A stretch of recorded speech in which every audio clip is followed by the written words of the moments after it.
পৌঁছায়। লক নেস রহস্য আর রোমাঞ্চের এক অনন্য স্থান।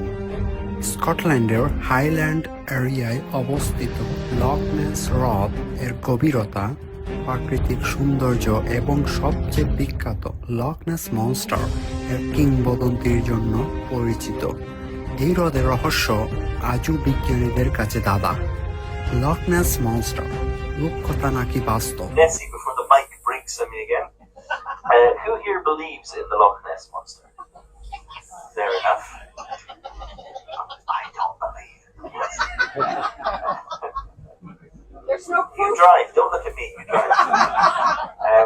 So there's many different theories about the monster. Loch Ness monster স্থানীয়দের কাছে নেসি নামে পরিচিত। লক লক মানে হচ্ছে স্কটিশ ভাষায় ল্যাক, আর নেস হচ্ছে নেসি দ্য মনস্টার। নেসি থেকে নেসের উৎপত্তি, সেই থেকে তারা এই হ্রদের নামকরণ করে লক নেস।